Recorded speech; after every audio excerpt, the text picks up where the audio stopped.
Hello, everyone. Welcome back to the AAS YouTube channel. And this is part of the good stuff. This is part of the great stuff. This is the AAS Journal Author Series. And I am very happy to have Ryan Rubenzahl with us today. Hello, Ryan.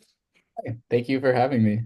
Well, thank you so much for agreeing to talk about your very lovely article, which we'll get to here in a second. That's an awesome background. What is that?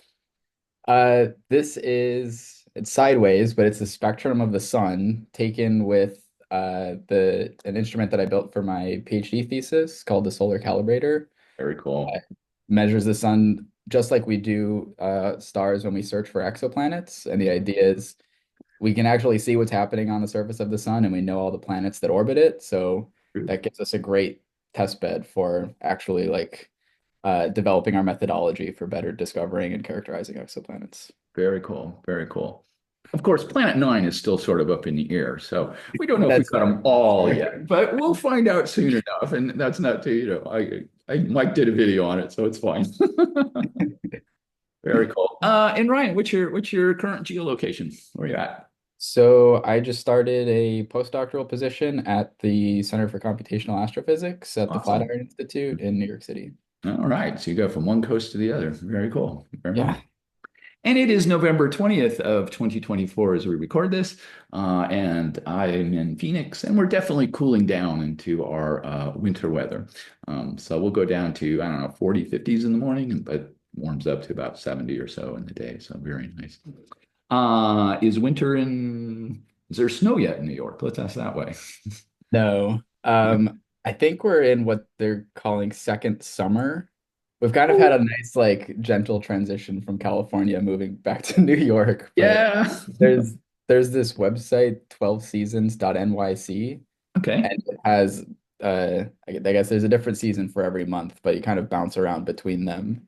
And like the last 3 weeks, we've been consistently about two standard deviations warmer than the Wow. than the typical Okay. Okay.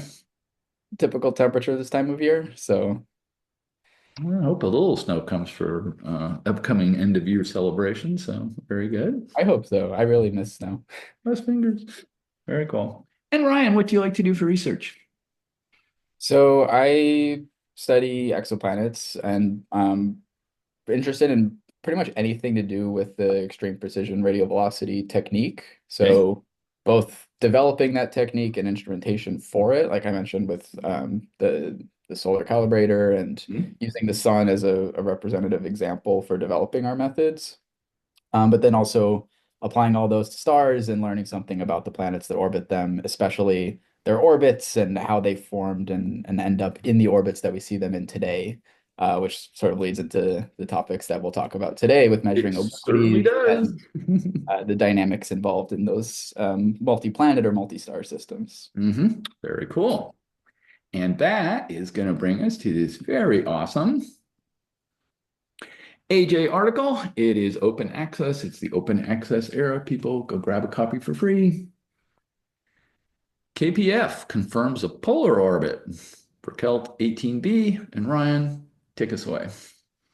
Sure. So there's kind of two exciting parts to this paper. The first is the science and learning something new about hot Jupiters and especially this hot Jupiter, Kelt 18b. The Yes. other is KPF, which stands for the Keck Planet Finder.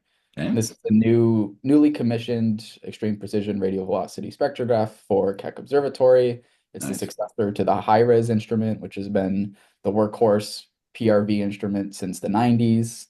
Mhm. KPF is bringing us into this new era of extreme precision, meaning Doppler stability at the tens of centimeters per second level, Nice. Nice. Very which nice.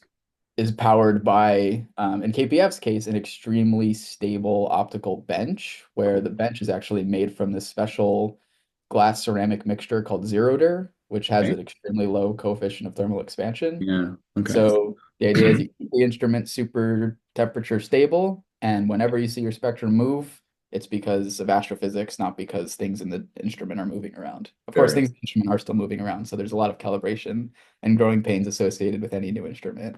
right. Uh, but this particular paper documents some of our first science results with KPF. Very nice. And in this case, measuring a transiting exoplanet and observing that transit with a time series of spectra. Cool. Very cool.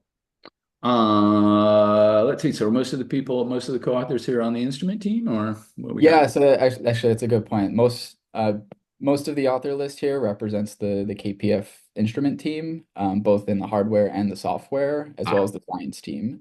right. Very cool. Nice. Okay. Good shout out. Well, let's go and nice background. Thank you. So let's get into it. Kelt 18B. Yeah, so probably good to start with a little bit of the justification for the science question. Not just we want to show off that KPF is a great instrument doing new things now. Yes. Um, there's ever since the birth of exoplanets as a field, there's been this question of how do hot Jupiters form and exist? Yes. Uh, I abbreviate that in this paper as HJs, just for brevity. But the first exoplanet discovered around a main sequence star, I should say, 51 Peg B, is a hot Jupiter.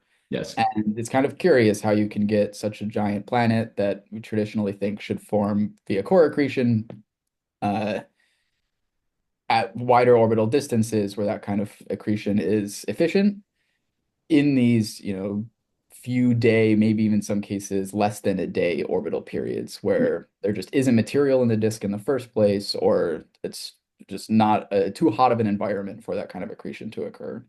Agreed. So a lot of ideas have popped up throughout the years of how maybe if it's too hard to form hot Jupiters where we see them today, perhaps they formed further out and somehow made their way to those orbits through dynamical processes, uh, Example. Hmm. either migrating within the disk while the system is still in the protoplanetary disk hosting stage, Okay. or after that disk dissipates through dynamics with other planets or maybe other stars.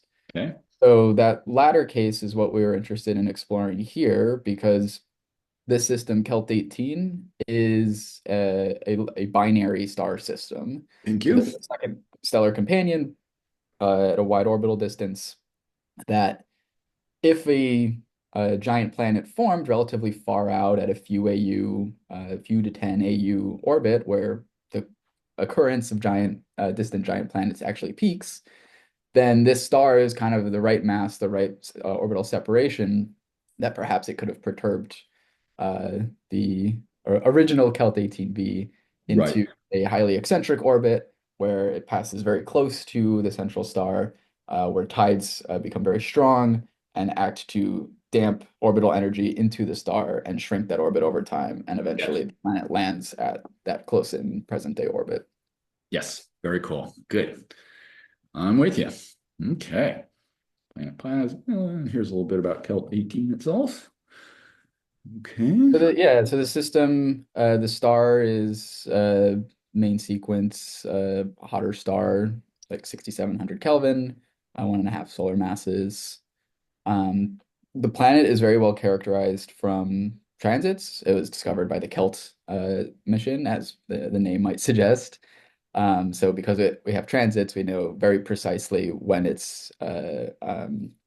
what its orbital period is and can predict accurately future transit times, which is great for scheduling observations like this, where the uncertainty in when your transit's going to happen is only a minute or so or less. Right. Yeah. Yeah. And then the companion star has also been investigated in some past works, and Okay. uh, we have a little bit of a discussion on that later. We can scroll down to. Or maybe it's good to sort of talk about that now just to set up the system. Up to you. All good. I forget which section it is, but I think it's called companion or Okay. Let's go. Kelt 18. Do. Stellar rotation period. yeah, neighbor or Companion. companion. Neighbor companion. Here we go. Yeah, so it already been noted that there's this other star nearby in the sky. Hmm. So either this could just be a background star that happens to be close, or it could actually be gravitationally bound. Yes. Um, if you assumed that they were at similar distances, if they were a bound pair of stars, then that would make the second star a cooler N-type star, something like 3,900 Kelvin. Hmm. Um, and just from the density of stars in that part of the sky, it was relatively unlikely that you would get this chance alignment. Okay. Um, but then uh, we get Gaia data, which gives very precise astrometric positions and proper motions, and you can actually start to compute more statistics on are these two stars actually moving through the sky in the same direction at the same rate? Very cool. And they are to a relatively high likelihood. That's what this likelihood ratio from Mm-hmm. height of a Mars paper was calculating. Mm-hmm. Mm-hmm. And we also took a look at just again assuming that those stars are at the same distance from us, what Yes. their separation on the sky would translate to in physical units. Okay. Some comes out to something like 1100 AU. Yeah. That's Uh, why. Based on those proper motions, what would that actual velocity be in physical units?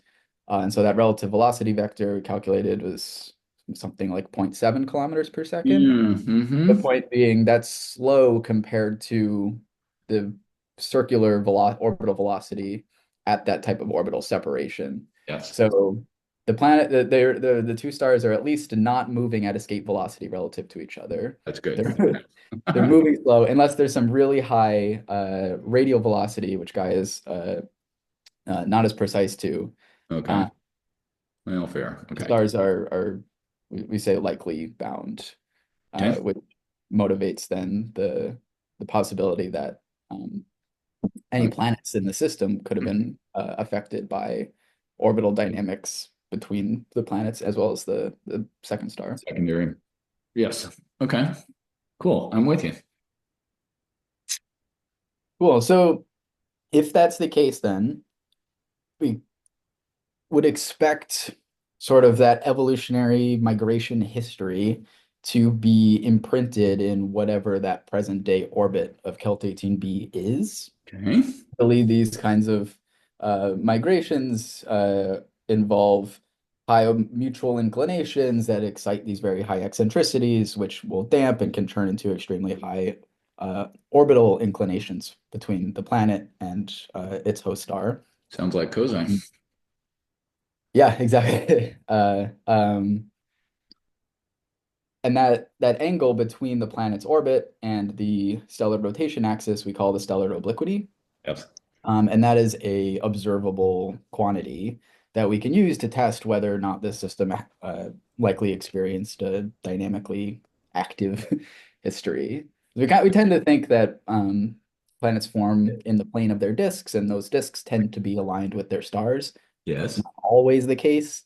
So there's a lot of room for, at least on the population level, it becomes hard to sort of identify a specific formation Or- channel Oh, you sure? that Okay. dominates. Okay. So it's a tricky field, but more data points, of course, it Help. improves our ability Absolutely. to And whether they are equatorial or polar, we're going to find out. exactly, yeah. So yeah, so that actually naturally brings us to our observations. So Mhm. we started like KPF commissioning was early 2023. So this Oh, was wow. right Okay. at the start of some of our first science observations. Nice. So just some stats on KPF. It's a optical, so we cover 445 to 870 nanometers. Okay. A resolution of spectral resolution of about 100,000, Nice. 98,000 median. Nice. Fiber fed. So we simultaneously observe, of course, the fiber placed on the star, as well as a offset fiber that covers a patch of the sky, so we can do our sky subtraction, Yep. and simultaneous calibration source through a third fiber. That's usually an Etalon frequency cone. Yep. Okay. About once per hour. Okay. Yep, and that gives us our wavelength reference to track how much the instrument is changing in time, so we can Yep. remove that if it's significant. Yes. Cheerleading Which strip. right in this case, within the timescales of a night, which is what our observations cover, things tend to be quite stable, and because KPF is highly thermally stable, Table on its see very bench. large drips on those short time scales. Mm-hmm. But it's always good to measure that. Oh, absolutely. Definitely. Okay. Boom, pum, Yeah, pum. so a fun I guess Okay. subtlety of how that science fiber from KPF feeds the sunlight to the instrument. Because Okay. it's on a 10-meter telescope, Yes. we don't want to have a gigantic and therefore extremely expensive spectrograph on the back end to Okay. measure that full beam of light coming from the telescope. Okay. So we actually slice the light coming from that science fiber in three and stack them sort of like a pseudo slit. So Oh, I see. the spectrograph be a factor Yeah. of three smaller, Okay. and Yep. also effectively spreads your light out over more pixels so you can expose for longer and reach higher Yes. signal to noises. Oh, I get it. That's nice. Very cool. Very cool. Okay. I'm with you. And because this was early on in our operations with KPF, we were still learning quirks about the instrument as we were commissioning and doing science. And a big part of helping that was the solar data that we were getting, just hundreds of observations a day, every single day. Uh, Great for both stress testing our pipeline and finding bugs, but also just amassing a data set to start to see subtle issues pop out amongst all of that data. And so one of these issues, we ended up tracing back to one particular quadrant of the green CCD, Okay. where we basically read out in this four amplifier scheme, each quadrant of the detector, those pixels read out through their own amplifier, so we can have faster read times. Sure. But one of those amplifiers ended up having a significantly worse charge transfer inefficiency Oh, than we no. had tested. And Okay. so that means you're leaving a little bit of your electrons behind every time you shuffle your charges out, and that Yep. smears your spectrum in a signal to noise dependent way. If you have more flux, you're going to smear more electrons. And that, of course, distorts all of your spectral lines and means you can't Mm, really measure a mm. precise velocity anymore. Right. So we're So, now since then we've been running in a two amplifier mode, so we don't use that bad amplifier anymore. But in this case, we had taken this data before we had diagnosed that issue, so we actually have to mask that whole quarter of the spectrum okay. from our analysis. So we Well, lose a little bit I'll of come back to that information. point. I'll come back to Yeah, that later. Yep. Hmm. yeah, we lose a little bit of information. Most of those wavelengths are still covered in adjacent orders in that overlap between orders region. Yeah. So we're throwing away photons, but we're keeping most of the spectral information. Okay. A little bit of lemon makes some lemonade. Okay. Very good. Okay. Cool.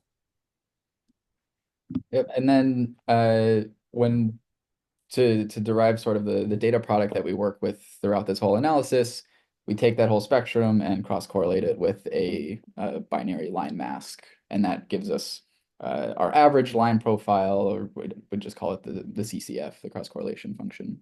Okay. Mhm. Okay. Yes, I'm with you. Bum, bum. I'm good.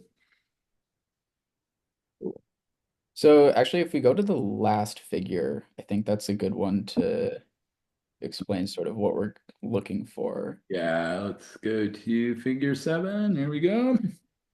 Yeah, and zoom in on the left half of that. Mhm. So this is a little schematic of the Kelt 18 system on the sky.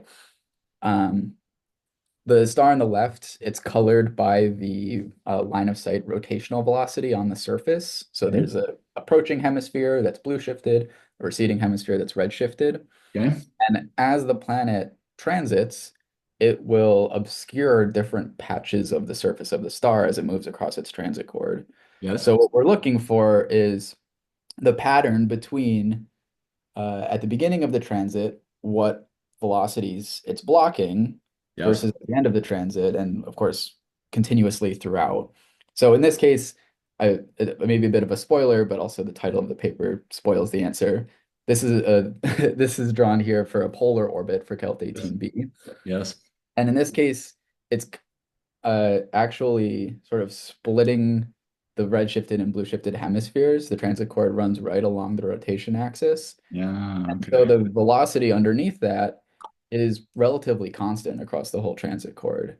If the Cool. planet's orbit was aligned, if it was rotated 90 degrees on the page, we Uh-huh. would get obscured a lot of blue shifted light and then a lot of red shifted light. Yes. So in the classical Rossiter-McLaughlin analysis, you would measure Yes. your velocities, you would see an anomalous red shift and then an anomalous blue shift. Yes. Um, in this case, because Kelt 18 is a more rapidly rotating star, as V Sine I of about 10 kilometers a second, Okay. Ooh, those that's moving. spectral lines are broader and therefore reduce the amount of information that's available to measure a precise velocity. Because if you have a wide line with uh, it's the opposite of steep, very Yes. flat, Shallow, shallow. yeah, very shallow wings. It's hard Yeah. to sort of see where the center of it is. If you have an extremely steep line that's nice and narrow, when that moves back and forth, you can really Sure.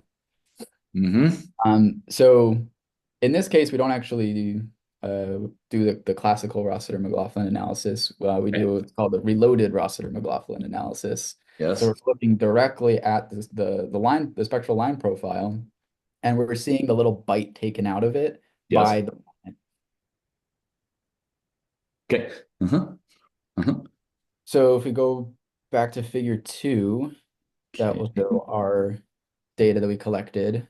Let's go to figure two. Ooh, beautiful. Okay.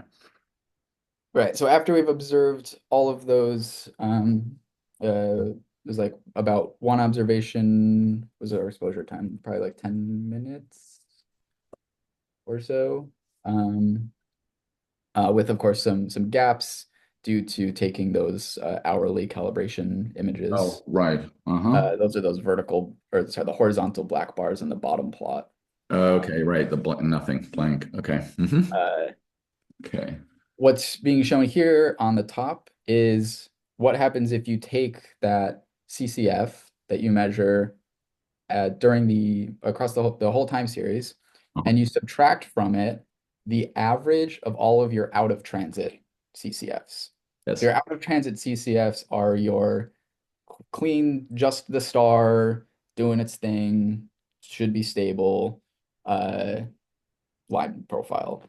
Okay. Uh, you Mhm. average all those together to build up your signal to noise, and you subtract that from each observation. And for the out of transit observations, those are the gray lines in this top plot. Yes. You cancel itself out. You Cool. subtract the star from the star. Nice. The other observations were taken during the planet's transit, and so when you subtract that out of transit average, what you're left with is the distortion caused by the planet. There And you you could go. also think of this as the line profile coming from that patch of star that's beneath the planet that you've effectively subtracted. And now Nice. you're Very cool. subtracting full star from star minus that patch to get that patch back. Very cool. Okay. So you can read by eye what the stellar obliquity is from this plot, Okay. because all of these little bumps from the planet are right on top of each other in velocity. They're all aligned from left to right. They're not traveling from the left side to the right side. Yes. And the bottom plot here is showing a 2D heat map of the same data set. So now flux is on the color scale, and we have velocity and Right. time. Got it. Nick got it. Uh-huh. Good. And that little road, the like dashed line with Uh-huh. the shoulders of the road There you drawn go. across diagonally, that's the track that you would expect these little bumps from the planet to follow if it were in an aligned orbit. You would see it moving Okay. from the blue shifted hemisphere to the red shifted hemisphere. Yeah. But we don't see that. They're all straight in a line. So we get this sort of vertical pattern in this bottom panel. And that, of course, is from a polar orientation where that transit chord is covering the same projected velocity across the whole time series. Very cool. Nice. Uh-huh. So most of the rest of the paper is just saying, well, how polar is it? Let's quantify that. Okay. But Yes. Yeah, you polar is could just polar. take this data set and look at it by eye and see They, sort of read it's it not out. equatorial, that's for sure. Okay. Nice. Beautiful work. Okay. So there's one other feature you can kind of see by eye. It's uh maybe a little tricky. You can play with the color scale in like a Jupyter notebook to make it pop out a little more. But there's sort of a slight C shape to that vertical pattern in the bottom panel. Um, Okay. it'll be a little easier to see in a later plot, but that was our first indication that Okay. there's some other effect that's causing um, sort of this symmetric pattern around the mid-transit time, uh, Okay. the velocities. And that can come from one of two things. One being a differentially rotating star, Okay. where your rotation velocity slows as you go to higher latitudes. Yes. If we happen to see the star pull on, that would create a symmetric change in rotation velocities about the midpoint of the transit, which would be around the pole. Yep. Yep. Alternatively, you can have just a line of sight effect from looking at the center of the star, where you see convective granules of Yep. material rising to the surface that are very hot and therefore very bright, adding a blue shift to your spectrum. Ooh, okay. As you change your line of sight from the center of the star to Yes. the limb of the star, you Yes. start to see the edges of those granules, which have a different velocity, or whatever that horizontal velocity on the surface distribution is like, um, as well as like some mix between the tops and the sides. Right. And so you can get this center to limb variation, or Yes. CLV as we abbreviate throughout the whole paper, uh, just caused by seeing different sides of these little chunks of the surface and what the distribution of the velocities of each side just Yeah. happen to be. Okay. And that again creates a symmetric velocity variation from center to limb, which the transit cord slices through, looks symmetric from uh, before midpoint of the transit to after the midpoint of the transit. Uh, yeah. Okay. I'm with you. Hmm. Very cool. So let's see, I guess to sort of distinguish between those, um, Possibilities. Yes. that's the other side of the modeling analysis. So if you go to, is it 4.1? Section 4.2. Let me get 4.1 going here. 4.1 reloaded RM modeling. Yeah. Hmm. So this is sort of summarizing the reloaded Rossiter-McLaughlin technique that Heather Segla developed Yep. in 2016. Yep. So scrolling down a little bit, it shows some sort of the main equations of the model. So the idea is if you fit each of those local CCFs, the bump left over from the planet transiting, Uh-huh. you fit that local CCF with the Gaussian, and you measure the center of that just to get an estimate of where the middle of that bump is. Okay. That is like what is the intensity weighted velocity within the shadow of the planet. Yes. That's what That's equation one is saying. It's the yep. Yep. intensity weighted velocity with integrated amount just within that patch of the star. Yes. I'm with you. Um, this gives Hmm. us our model for Got it. fitting the um, fitting a time series of those fitted centers Yes. You'll have a as a bunch. function of the planet's parameters and the stellar velocity field. Uh-huh. Uh-huh. So the planet's parameters factor into where that transit cord happens to fall across the surface of the star. And then the velocity field tells you what the velocity at that point under the planet happened to be. And Uh-huh. so we include a model, we use a model that includes a differential rotation. So that's that alpha parameter. Mm-hmm. Alpha of 0 means the equator rotates at the same speed as the poles. Yep. Um, And then you just Alpha these of 1 means the poles are not rotating and the equator is moving at the equatorial velocity. And that just scales with uh, the projected vertical position on the sky as you go away from the equator. Mhm. Just for Right. And reference. stars likely do differentially rotate to some degree. The sun does. Sun does. We've seen that for as long as people have been able to stare at the sun and count star spots and watch them move. Exactly. Exactly. Yep. Yep. Yep. Um, Okay. Yeah. So moving down a little bit, it describes what the center to limb model looks like. And it's really it's really hard to create like a physical parameterization of this effect because there's so much about the convective properties and local magnetic fields that you can't really just write down an equation for what the Not easily. shift No. looks like and do a line of sight thing on that. So we Yep. just parameterize it with a polynomial, Okay. which should trace the general variation of that velocity with center to limb angle. So that's the equation for Damn. is just a very compact way of writing a polynomial. Well, yeah, X to the N. We're good. Uh-huh. Yep. Uh-huh. So uh, Yes. implemented all of this in Python and connected up to SciPy minimize routine for calculating maximum likelihood solution. Good. And, I sort of plugged it into the framework of Radvel, radial Mm. velocity fitting package. Yes. Uh, so I could use the same tools for setting up the MCMC um, Good. and running with many walkers in parallel so we can calculate convergence statistics. Yeah, MCE, famous one. Hmm. So that brings us to figure 3. Okay.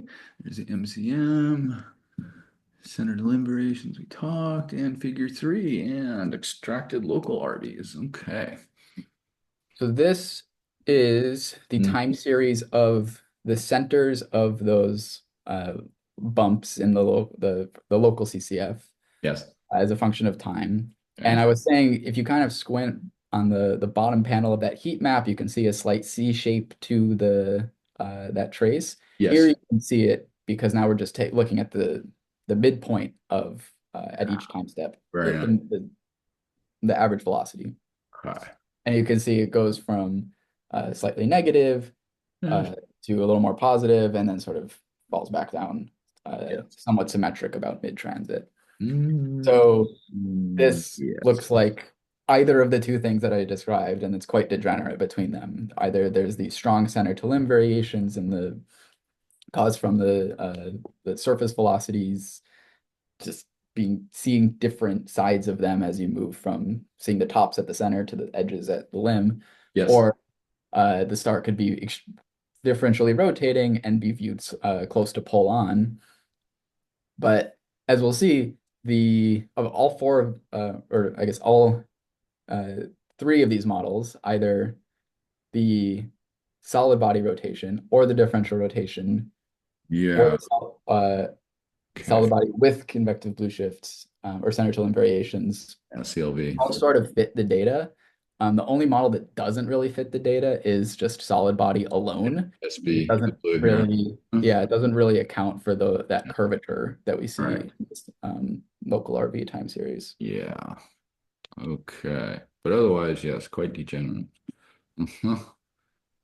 Very cool. So Good. sort of left with the physical interpretation of each model being our best ability to like create an acceptable or decide on which model is most acceptable because they all fit the data great. Yeah. Um, so if we scroll down to table 2, Okay. Oh, here this we go. shows Good. all of the best fit parameters across all of the models.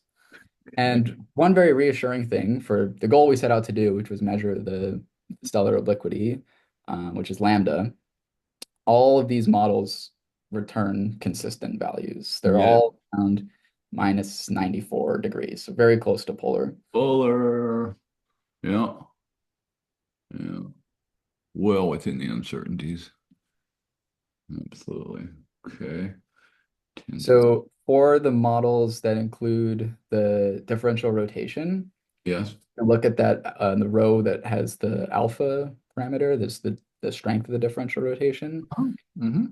Alpha. So for those three models on the right, you can see for the model with only differential rotation, no center to limb variations, if you want to create that strong of a C shape, you need the differential rotation to be about 1. which means the poles are not rotating and the equator is rotating at max speed, Okay. which is not a very physical picture to have. Actually, if I remove that prior of having a differential rotation of one being the maximum, it Okay. actually goes above one in the fit. It says the poles rotate backwards, which definitely not what's happening in real life. Um, so that Yeah. kind of gives us a hint that, okay, it's not fully explainable by just a differentially rotating surface. Right. There's Yeah. also likely this center to limb variation Okay. that when you include that in the model, the degree at which you need a high alpha to do a good fit goes down. Way So down. Yeah. with a linear center to limb model, it goes down to 0.8. With a quadratic center to limb model, it goes down to effectively 0.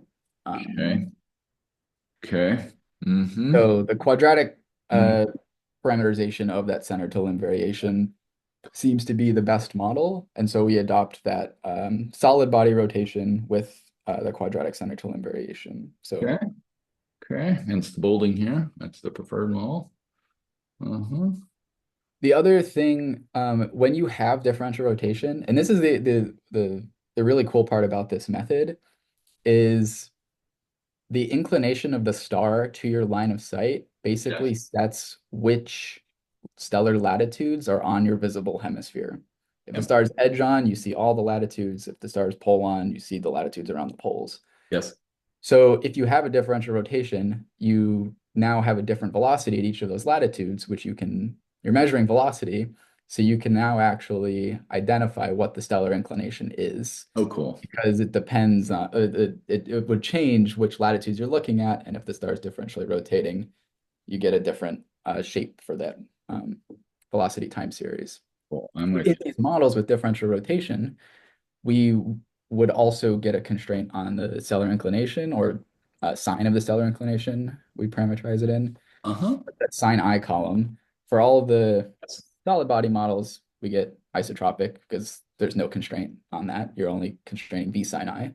Mm-hmm. Um, for the differential rotation models, it likes to prefer sort of stellar inclinations closer to pole on, Yeah.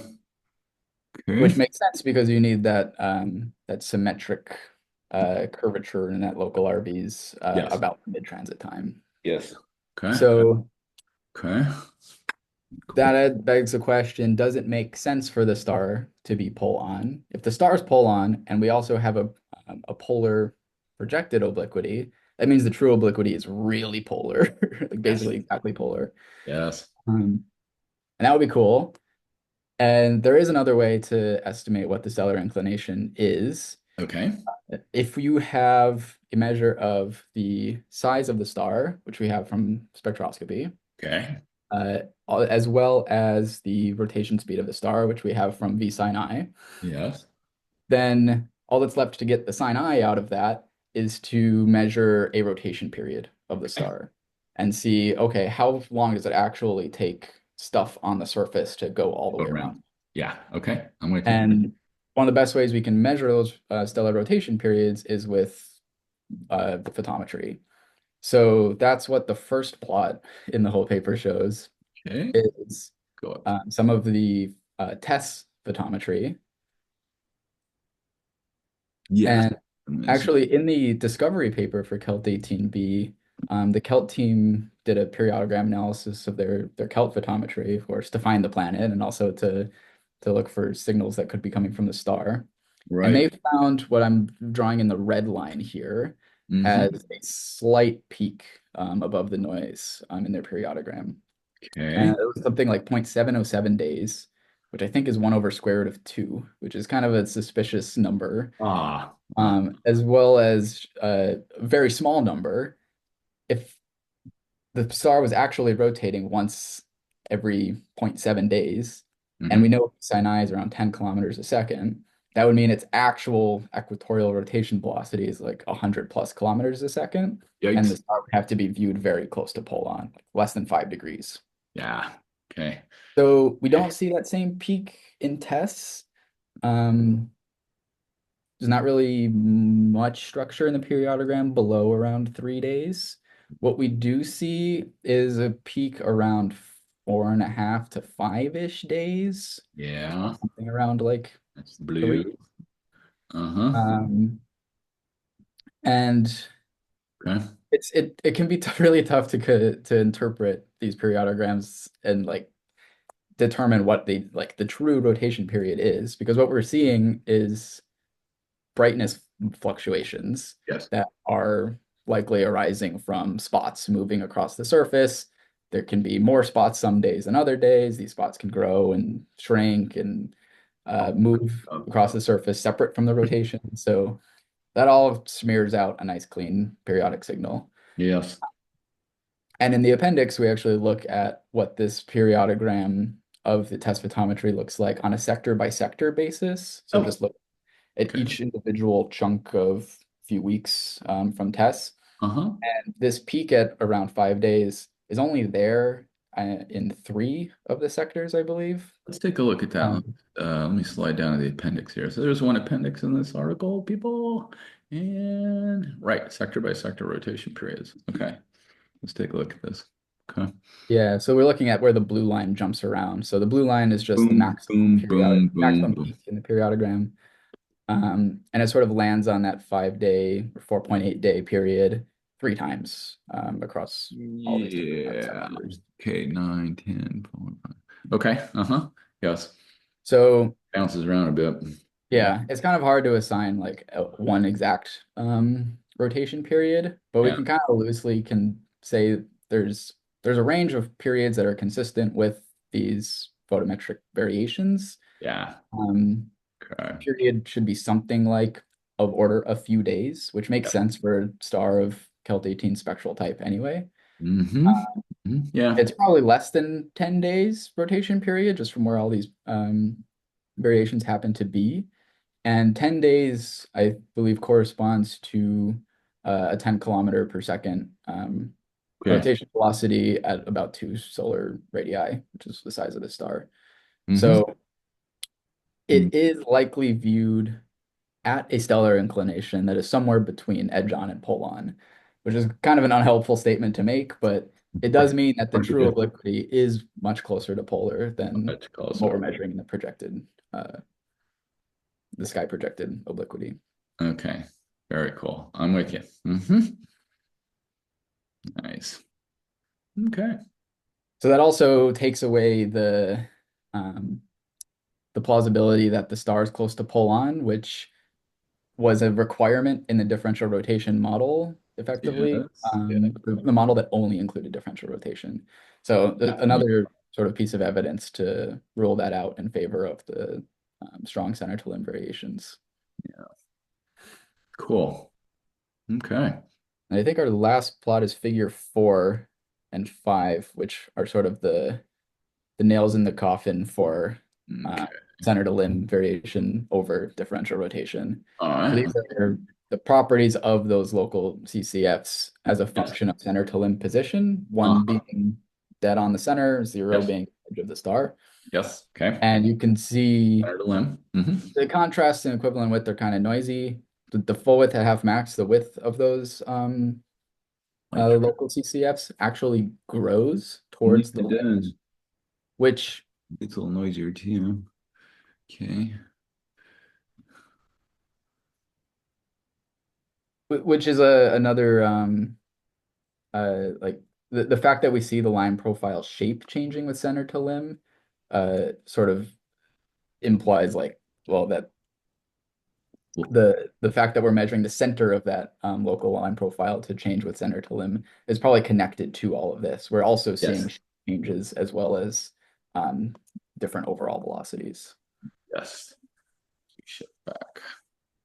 And there's a little section in 4.3, which is what I was just looking for, that just mentions this increase in full width half max from center to limb is Yes. also seen in MHD simulations of F-type stars, which Kelt 18 is. Um, Oh, that's very nice. Okay.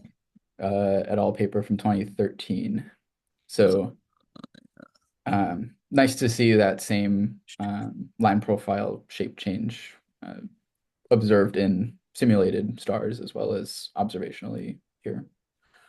Okay, center limb. Yes. Okay. Ah, here we go. Back. Yeah, so the Peak. second Peak. paragraph. Back.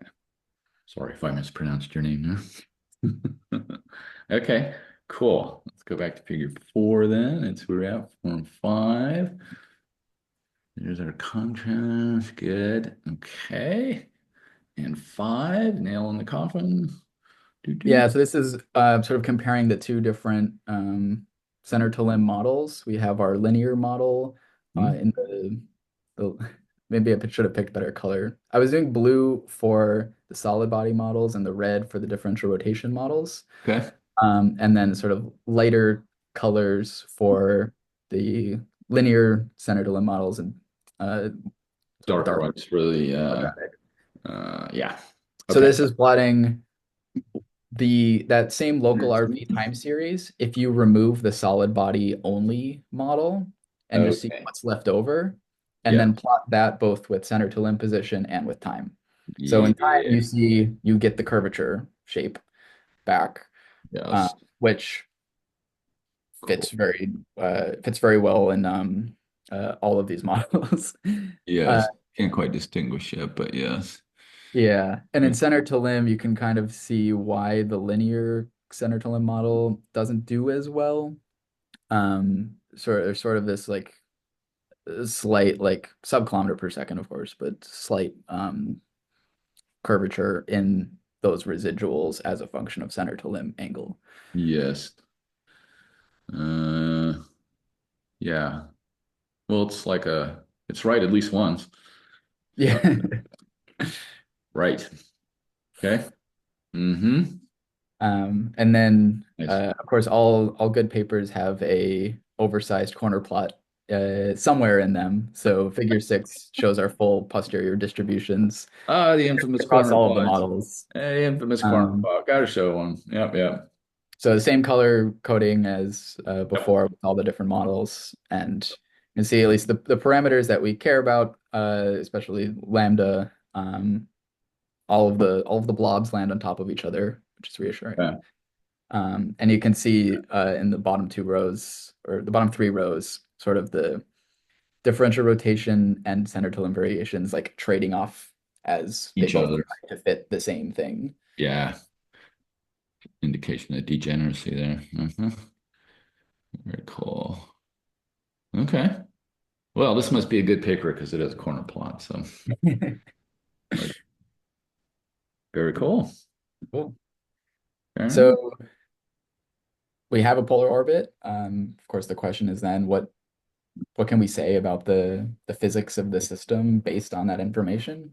Okay. So going back to like the overall goal after getting lost in the weeds of analysis for a little bit, That's we fine. measured or we know there's a second star in the system that is likely gravitationally bound. And so the question is, how is its orbit related to the orbital plane of the primary star and the hot Jupiter? All right. And how does that configuration sort of fit in the picture of like Kozai migration? Okay.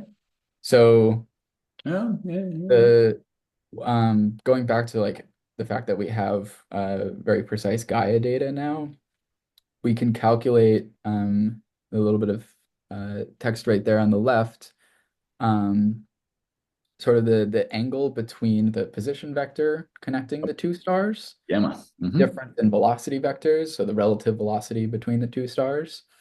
And the figure right above that sort of shows this on the plane of the sky. You have the blue arrow, the position vector, the red arrow is the relative velocity vector. And we're Yes. looking at a gamma angle Mm-hmm. between them.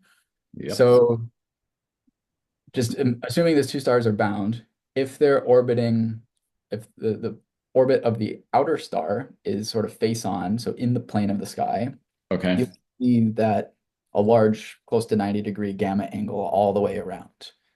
Okay. Of course, it's degenerate with the eccentricity too. If you have a really eccentric orbit, at times you'll get those vectors to sort of line up more closely than Yes. another time. If the planet or if the orbit of the two stars is edge on to our line of sight, then R and V will be pretty close together. Your gamma angle will be very small, and it'll sort of flip from pointing together to pointing away. Right. So Okay. it again gives a sort of loose, maybe zeroth order constraint on the relative inclination of that outer planet's orbit. Cool. So we do see when we calculate this number, gamma Okay. is so around 90 degrees, Yeah. Yeah. um, which because the planet is transiting the primary star, its orbit is edge on to our line of sight. So if the planet's edge on to our line of sight and the binary star is possibly face on to our line of sight, then there's another mutual orthogonality Yeah. um, involved. So there's a 90 degrees between planet orbit and host star, and also maybe a 90 degrees between planet orbit and binary star. Something about 90 pi over. Which is a good number for cosine migration. You need Yeah. large mutual inclinations more than around 40-ish degrees Right. to trigger these oscillations. Right. And uh, Okay. we could spend a whole nother discussion on Oh, that's a whole tidal other, corrections to what happens to the obliquity as the planet's orbit shrinks to its final orbit and then evolves from there with time. Um, so cool. won't get into that, of course, but Yeah. Not, sort of these observed angles being consistent with the sort of ZKL Kozai story okay. Okay. sort of gives it a thumbs up as opposed Cool. to down. Uh, Okay. Mm-hmm. Mm-hmm. Or it's DKL is plausible. Let's put it that way. Very yep. good. And we kind of mentioned in this middle paragraph here also another observable that we could look for uh, to also see if there was a history of migration. Because Yeah. if assuming the planet did migrate, it now lives in a part of where the protoplanetary disk was that contained different stuff than where it formed. Where it Yes. formed, it would have been further away, colder, I see uh, her. Gaseous. Yep. and would have sort of swept, like sampled that whole inner part of the disk Cool. if it underwent disk migration or if it migrated after the disk dissipated, then it would sort of transport those the composition of that outer disk to the inner part of the system where it Right. shouldn't have those unless it came from far away. Mhm. So looking for evidence of these kinds of refractory and volatile elements in the atmospheric composition of the Yes. planet can Yes. help put a constraint on that. Yep. And you can measure those things using the same kind of data set as this. In fact, the same data set. So this is something that some other students in the group are looking into. Very cool. Good. Good. All right. There's a little future there. Very good. All right. Awesome. Boop, boop, boop, boop. Okay. We good? Think that's it. Okay. Um, We can check out the conclusions here. Basically, we got a polar orbit. Very interesting. Very interesting. Very cool. Ryan, I want to thank you so much for walking us through your very awesome KPF article. Very nice. you. Yeah. And you touched on it a little bit there, where things may go in the near future. And so I'd like to add a couple of things there and just poke that a little bit. Or is there any hope to get 1/4 of those sectors back at some point? It seems like we're hopping on 3 legs when maybe we should have 4. So how do we get that sector back? Is there plans for additional observations on this particular system, perhaps at other wavelengths to pick up some different information, or other systems that may have polar orbits? So where do we go from here? Yeah, I think so.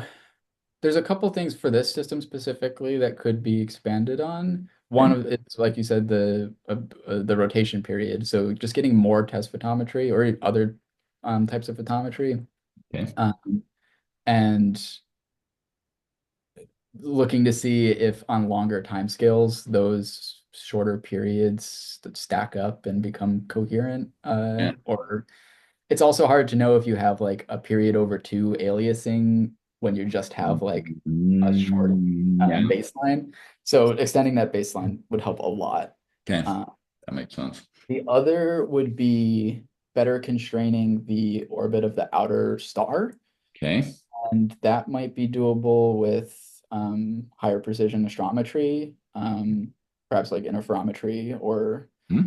um, future Gaia data releases where we get the full time series. Ooh, yeah, yeah, yeah. Future is coming up pretty soon. I've been saying for like so many years, oh, when we get the full Gaia time series, we'll be able to do so much. It's like right around the corner now. Always, always. Um, Right around the corner. But it is really.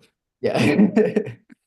I think that would be really cool Okay. and Yeah. uh, pretty doable for outer stars, but also pretty doable for outer planets, which maybe is not the case in this system, but in a lot of other systems, that outer planet plays the role of perturber. Right.